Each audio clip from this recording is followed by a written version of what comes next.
Hari ini mendung, hal itu semendung hati Farah. Bagaimana tidak, ia sama sekali tidak disayang oleh ayah, ibu, kakak, dan bahkan seluruh keluarganya. Hanya Mbok Marni yang sabar menjaga Farah dari bayi. Mbok Marni sayang sekali dengan Farah. Farah tak mempunyai kekurangan fisik satupun, namun ia masih bingung kenapa keluarganya tak menyayanginya. Suatu hari, Farah pulang sekolah. Sesampainya di rumah, ia mengetuk pintu depan rumahnya. Namun, hening. Tak ada yang membukakan pintu. Seluruh keluarganya tak mempercayai Farah untuk membawa kunci rumah.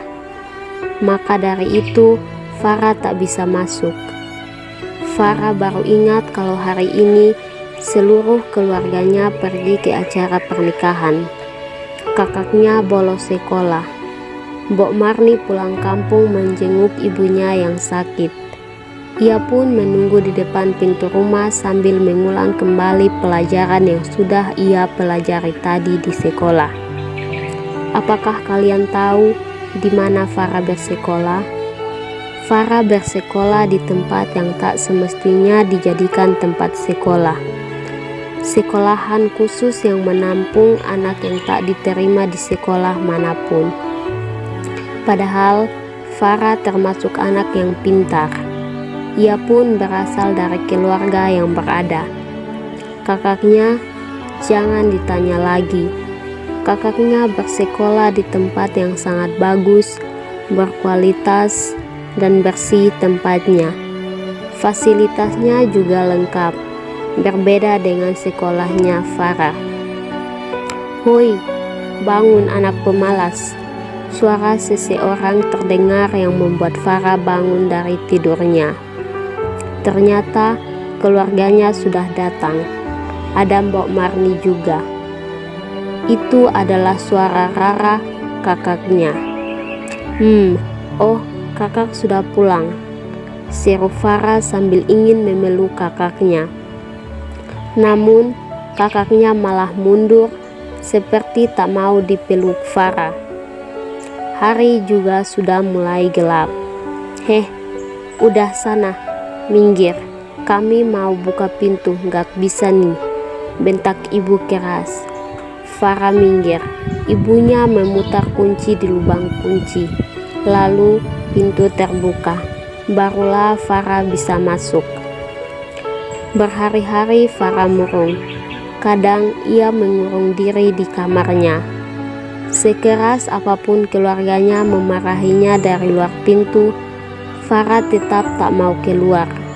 Hanya Mbok Marnila yang bisa mengeluarkan Farah dari kamarnya. Itu pun dengan syarat ia harus membawa buah kesukaannya. Baru ia mau keluar. Suatu hari, Farah, kamu ibu ikutkan ke Olimpiade IPA ya, seru guru yang membuat Farah kaget sekaligus senang. Ia pun pulang ke rumah dengan hati riang. Sesampainya di rumah, ia mengetuk pintu, lalu pintu terbuka. Mbok Marni yang menyambutnya. Ia masuk ke dalam rumah, lalu masuk ke kamar ibunya. Ibu, aku diikutkan Olimpiade IPA bu, ujar Farah antusias. Apa? Hari apa? Tanya ibunya. Hari Sabtu minggu ini bu.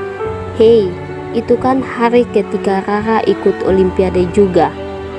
Jadi siapa nih yang nemanin aku ikut Olimpiade? Tanya Farah. Farah keluar dari kamar ibunya. Sepertinya seluruh keluarganya akan memilih melihat Kak Rara ikut Olimpiade. Hanya ada satu orang yang ia rasa akan melihat Farah Olimpiade, yaitu Mbok Marni. Mbok Marni, seru Farah sambil mencari Mbok Marni. Ternyata Mbok Marni ada di sini. Mbok mau nggak lihat aku ikut Olimpiade Sabtu minggu ini? Wah, non pasti tahu dong jawabannya, ujar Mbok Marni sambil mengedipkan sebelah matanya. Hari perlombaan pun tiba. Farah dan Rara berusaha keras untuk menjadi juara 1. Ternyata dugaan Farah benar. Seluruh keluarganya lebih memilih untuk melihat Olimpiade Rara, dan tentu Farah ditemani oleh Mbok Marni. Ternyata Farah berhasil meraih juara 2. Mbok Marni sangat senang. Ia meminta Mbok Marni untuk memfoto dia dengan kameranya. Saat tiba di rumah, ia langsung menaruh foto itu di rak dengan figura. Mama dan papa pasti senang, batin Farah. Tak lama, Kak Rara dan keluarganya pulang. Ia melihat Kak Rara sedih. Ayah melihat foto Farah yang dipajang di rak. Melihat itu, ayah Farah langsung mengamuk. "Farah, lepaskan fotomu itu. Kau tahu kan, ruangan keluarga ini hanya boleh ada foto Kak Rara saja.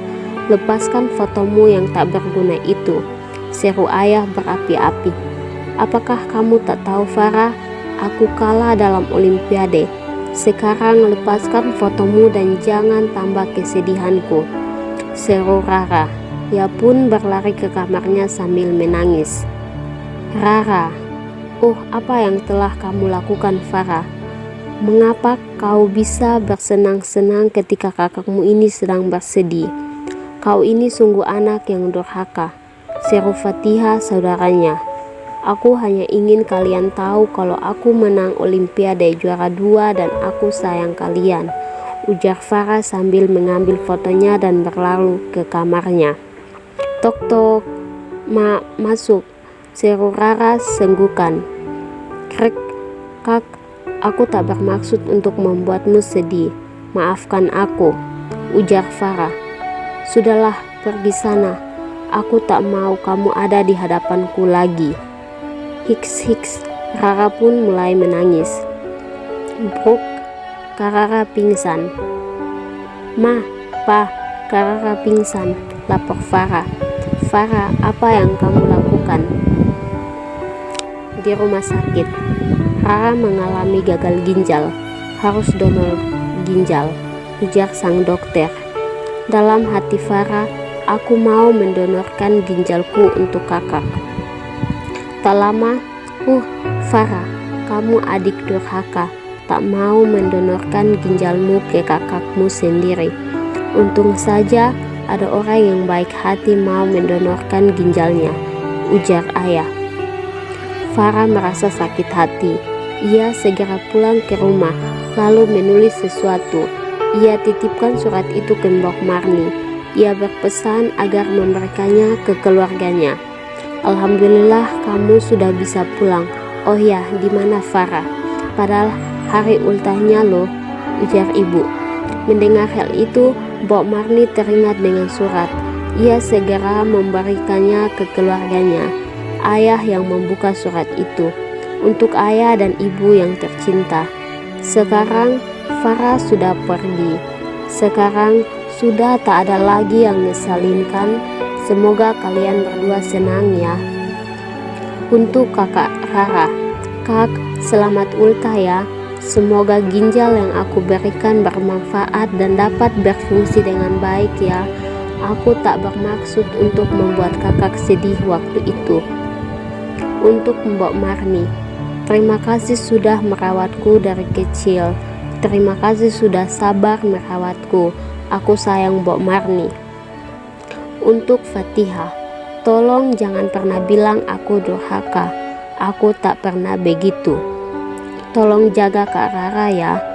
Kring, kring, kring. Telepon rumah tiba-tiba berbunyi. Ibu yang mengangkatnya. "Halo, apakah ini dengan Ibu Farah?" tanyanya. "Ya, dengan saya sendiri." "Ada apa ya?" tanya ibu. "Anak Anda kecelakaan. Sekarang sedang ada di Rumah Sakit Cinta Kasih. Ini dari pihak Rumah Sakit Cinta Kasih." "Hah?" Ibu langsung gemetar. Mereka langsung menuju rumah sakit, tetapi mereka terlambat. Saat di sana, Farah sudah tiada. Saat proses pemakaman Farah, ibunya Farah menangis histeris. Ada sebuah nasihat yang diajarkan. penyesalan selalu datang terlambat.